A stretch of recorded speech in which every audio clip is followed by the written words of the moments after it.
Hey everyone, and welcome to my channel. I am Priyanka. I'm a writer, researcher, and mystic, and today we are going to debunk the Darwinian theory of evolution. And not just that, we're going to challenge this whole notion of looking at evolution from a very materialist and physical lens, which takes us away from our spiritual realities. And by the end of this video, you will almost find it hilarious that most of society actually believes in the idea that we evolved from apes, or that life on earth started when a bunch of fishes decided to evolve into tetrapods or four-legged beings to escape from their predators, and from there on different life forms emerged and life came onto land. You will just find this entire idea so hilarious. And if you are into conspiracies, there's a good chance that you already do not believe in the Darwinian evolution theory, but you believe in the alien genetic manipulation theory, which is very widespread in conspiracies. So we are also going to take a look at that and challenge that, because when you look at all these different theories that are literally treated as gospel, as if there's no way that they are untrue, we realize that there has been a concerted attempt to take us away from our evolutionary process, and there is a very, very deep reason behind it, and we will only understand that through looking at our evolutionary process through cosmogenesis and anthropogenesis using esoteric science. If I really have to briefly describe why have they attempted to put us into these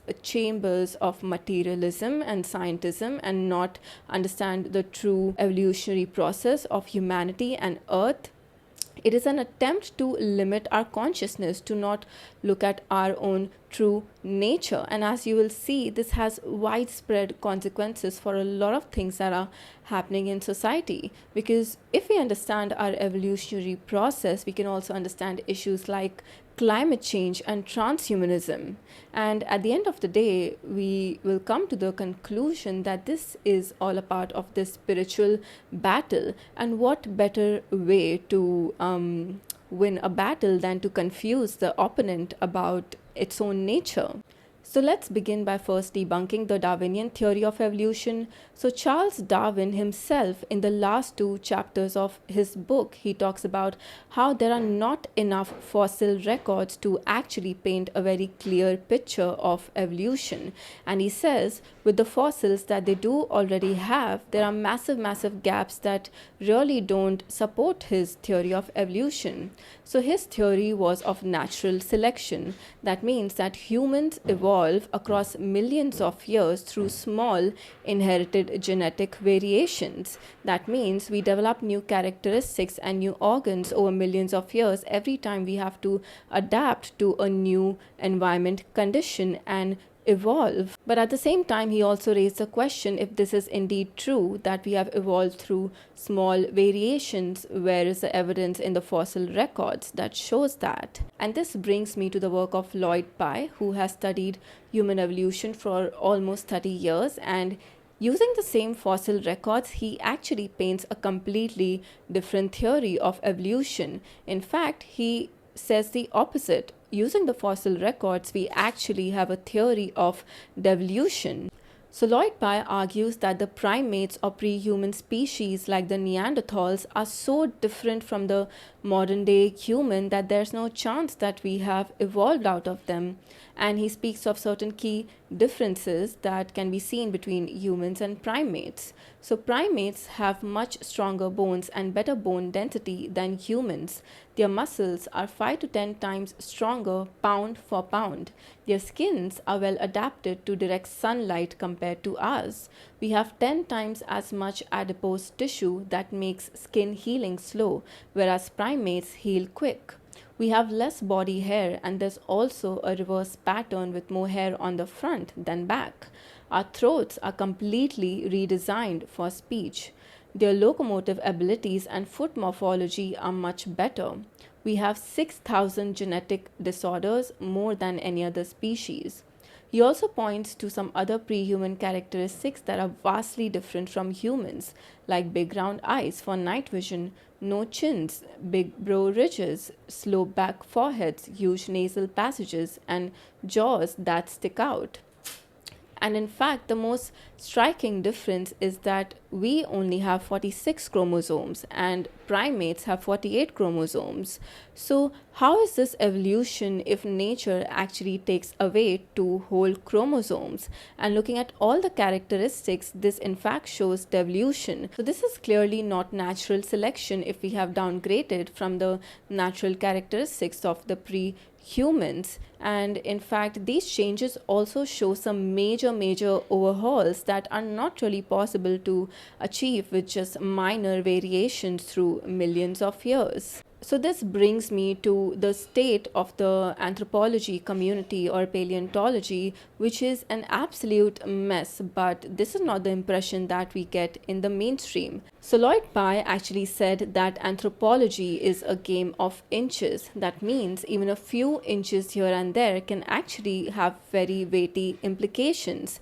And this is exactly what is used to manipulate the theory that comes out of a fossil, because many anthropologists might sometimes have covert agendas, or they might just want to get funding for their project, and they might arrange a fossil in a certain way to fit a certain narrative or to fit a certain theory. And this is exactly what happened with this fossil known as Lucy, which was of an ape, but it was made to look a certain way to fit into the category of pre-human. And one of the most famous scandals when it comes to this is the Piltdown man, which was actually one of the main theories that became the gold standard to promote the Darwinian theory of evolution. So Piltdown man was actually named after this fossil, which was discovered in an area known as Piltdown in London. And the guy who discovered it was Charles Dawson, who was an anthropologist, and he basically got a skull of a human being and a jaw, which was mostly the jaw of an ape, and he put it together to prove the theory that, look, this skull and this jaw fits together so perfectly, and this shows a transition point when human beings were half man and half ape.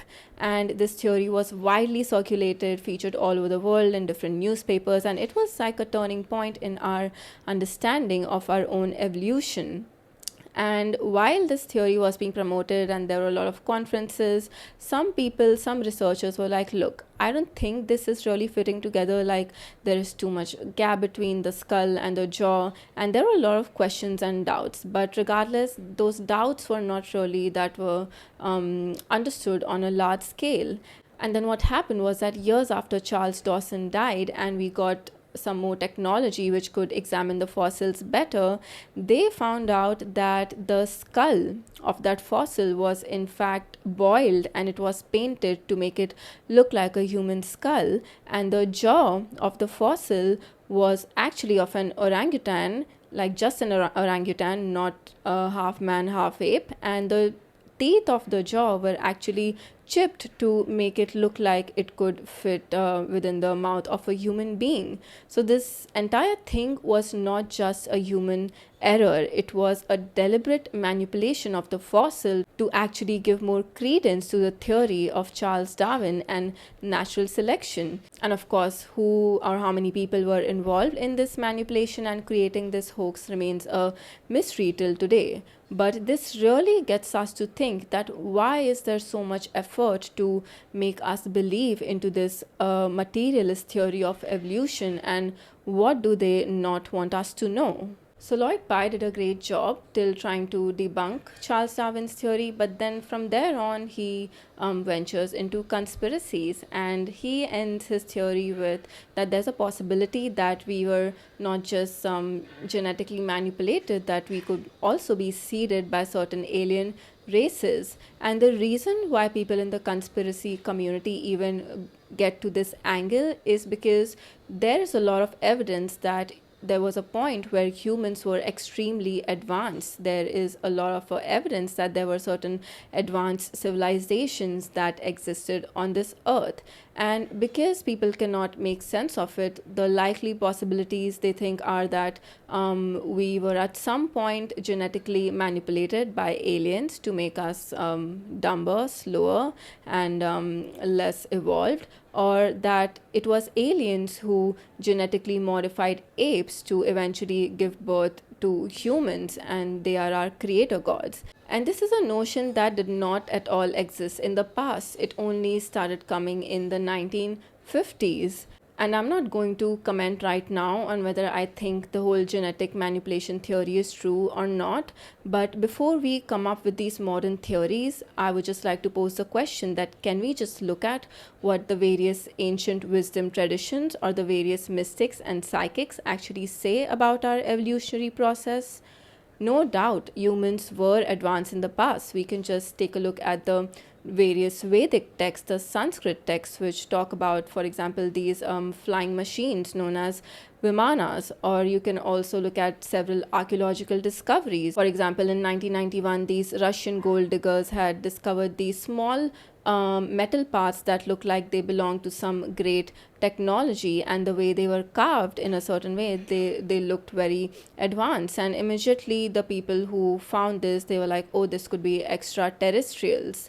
And we are directly jumping to these theories of aliens and extraterrestrials because we are not looking at the process of evolution from an esoteric science perspective, which has been conveyed through generations, and it goes back to the ancient times. We did not need Darwinian theory in the first place because the wisdom of our evolution was always outlined, it was always acknowledged, and then somehow along the way we actually lost this wisdom. So we can understand why humans were advanced in the past by looking at the Yuga cycles.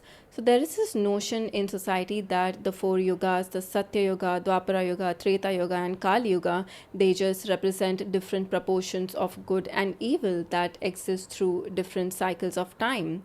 But that's not it, because every yuga actually represents a different form of human being. We go through a period of mutation and metamorphosis, and we take on a different form through every yuga. And not just the human being, even earth takes on a different form. So these are not just different virtues and proportions of good and evil, but they represent different developmental stages of the human being. Yugas actually represent a descending or materialization arc of evolution and an ascending or a spiritualization arc of evolution. So we start in a state of spiritual infancy at the beginning of any civilization, and then we slowly fall into matter, and then we're challenged to rise again, but with much higher spiritual wisdom. So for example, you can look at any other ancient literature or text. They speak of spiritual beings as if they were literally around them and they were in constant conversation with them.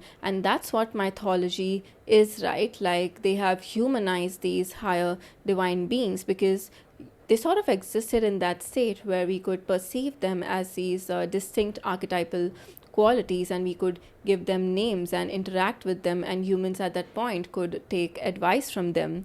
Or if you've always wondered how is it that Ayurveda has so much wisdom, how did the ancients have so much wisdom?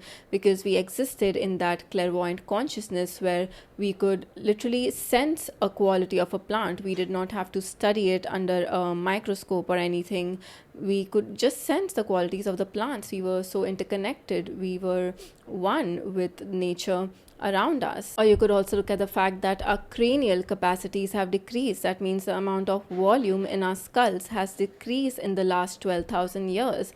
And this is in fact a fact that the anthropology community literally ignores, and it's like their inner secret because they can't figure out for the life of them how is it that if natural selection is true, why do we seem to be devolving? And this is a mystery that was always known through the Yuga cycles. So although the decline in cranial capacity during the Holocene period is at odds with Darwinian evolution, it is perfectly aligned with the doctrine of the Yuga cycle or Great Year.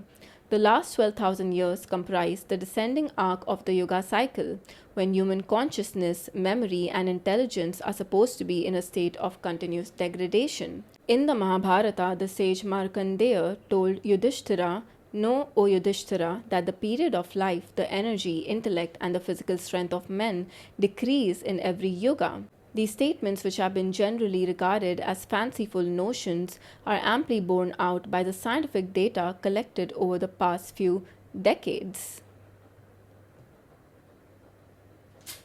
So we clearly have evidence of devolution, and we also have a very clear explanation of why we have devolved. And now we are also seeing symptoms of us entering this ascending arc. So climate change, or the changing nature of the sun and the increasing heat, is actually a symptom of this, because our genes and our energy bodies, they require heat to mutate. So different systems like gene keys, for example, speak of that, or even the human design system speaks of how our emotional center is now mutating, and it connects this to neutrinos, which are these particles that come from cosmic waves. So we are essentially receiving these different impulses from the sun, from the cosmos, and this is exactly how humans evolve, by receiving these impulses from these greater celestial bodies and also different spiritual beings. Neurodivergence is also a symptom of human mutating. So human design talks about how autism or autistic children are actually forerunners of the new human being. And then there is also this separate documentary, it's known as the telepathy tapes, which actually looks at how several autistic children have different telepathic abilities. And when you bring in neuroscience and quantum biology to understand neurodivergence, you see that they're literally pruning away different filters to look at reality and looking at things exactly as they are, which actually gives some of us this capacity for empathy that did not seem to exist in humans before. And because it's obviously not a smooth process, right? If we are going through this period of mutation, the new upgrades that we're receiving, they're going to take time to adjust to our physical bodies. It's a very long drawn process that happens over thousands and thousands of years. But because we do not have this wisdom of how humans actually evolve in society, we treat different neurodivergent traits as disorders, or we're not able to understand why climate change is actually happening. So this is exactly why I'm going to focus the next few lectures on covering these topics, because truly we can solve a lot of problems in society and maybe not worry about some problems that are actually not in our hands by looking at the esoteric science of evolution. So we need to bring back the wisdom in society that evolution is a fundamentally spiritual process, and we also need to be aware of our prehistory. So when I say prehistory, it is about understanding the ancient civilizations of Atlantis and Lemuria.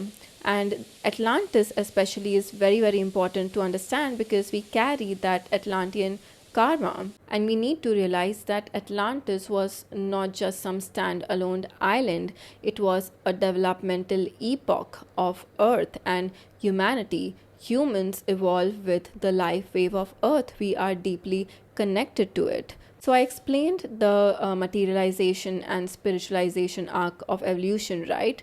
But we have to look at it in the broader context. So we are a whole new civilization. We are living within a whole new Mahayuga that started around 12,000 years back. So let's say there are smaller cycles of time, and then there are larger cycles of time. So Atlantis is our ancestral civilization, which was its own Mahayuga. So let's imagine this larger arc of evolution. This whole arc is the materialization arc and the spiritualization arc. And we were somewhere here on the bottom. We are the fifth civilization, the Aryan civilization, and we are going through our own arc of materialization and spiritualization. But before us over here, on the descending materialization arc above us was the Atlantean civilization. So they went through their own state of materialization and spiritualization, but their in general, the density that they existed in was much more spiritualized than we have. And then before that, we had Lemuria, which was further up. So they were in a much more energetic state, and they have gone through their own phase of materialization and spiritualization. So it was through this entire ascending arc of different civilizations that human beings have eventually achieved the form that we have today. So, our current civilization stands at this very crucial point in history where we have achieved complete materiality like never before. And this is how evolution works. Like, Atlantis was destroyed by natural cycles and, of course, through the degrading state of the human being. But Atlantis actually fell in Satya Yuga, in its golden age, because people had all the spiritual powers, the veils were thinner, but they used it, the majority of them used it to get dark entities. And because of the way it ended, they could not resolve their karma, so we carry that Atlantean karma. And the biggest evidence of this is that humans today are getting a lot of their memories back from Atlantis, because we are at that very important crossroads in the history of humanity where we are now being called to confront that Atlantean karma again, which is that Atlantis was a very high-tech civilization, very powerful people, and they used all of these technologies not just through pure physicality alone. They used to use different chants, and they used to imbue them with magic powers. And this is also what currently goes on at the top of the Illuminati.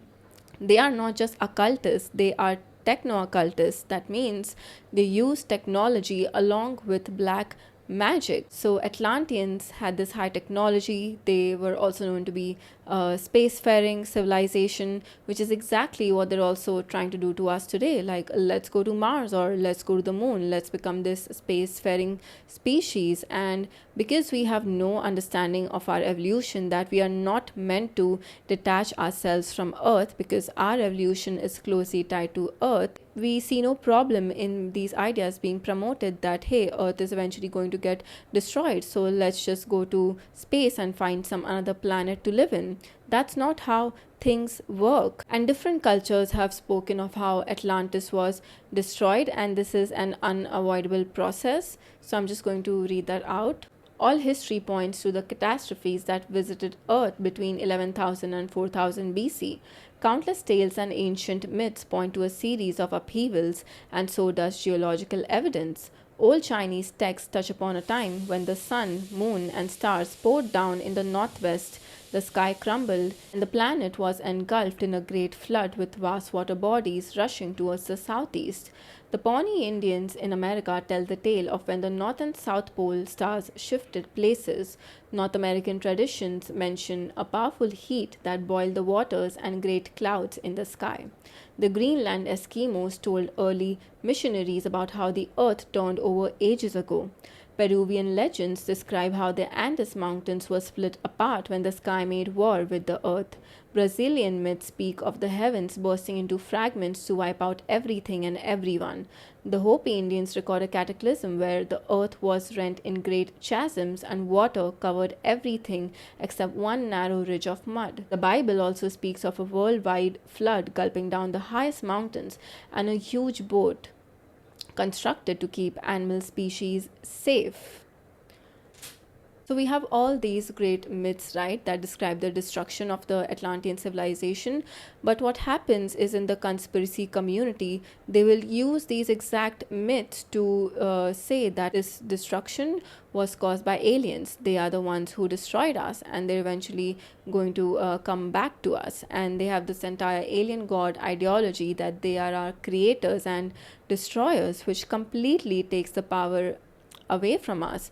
And how do they even come to these conclusions is because in conspiracies, people have no understanding of our spiritual realities. These myths and ancient texts talk about different gods who are basically the forces behind the elements of nature.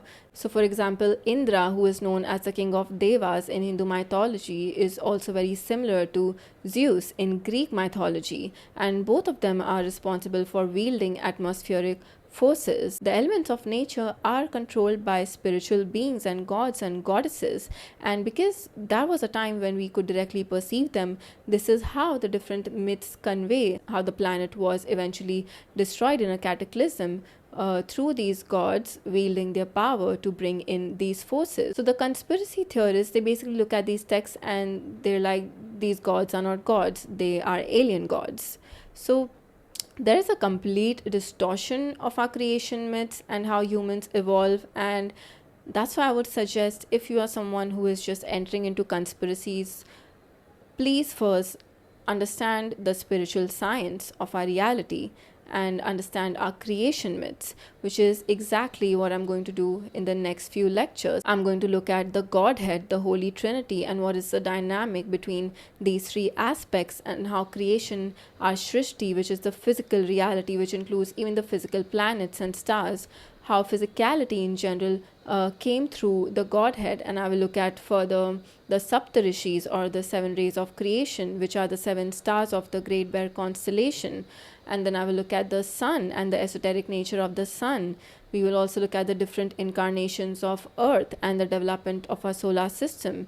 So through this, we will actually understand cosmogenesis, and through cosmogenesis, we will understand anthropogenesis. That means how the human being was created and how the human being evolves through different cycles of time. So this will give a really good understanding of the inner work that we're supposed to do for our own spiritual evolution, and also where the world is eventually headed in a future spiritually, and also the physical symptoms that we see as a downstream of several spiritual effects. So I hope that you're looking forward to the future lectures, and that is it for today. I hope I was able to give you some idea of how vast the topic of human evolution is, and how the Darwinian evolution theory actually has no basis in reality. And please like, share, comment if you have any views or opinions. I would love to hear them. And thank you so much for joining me today, and I will see you soon.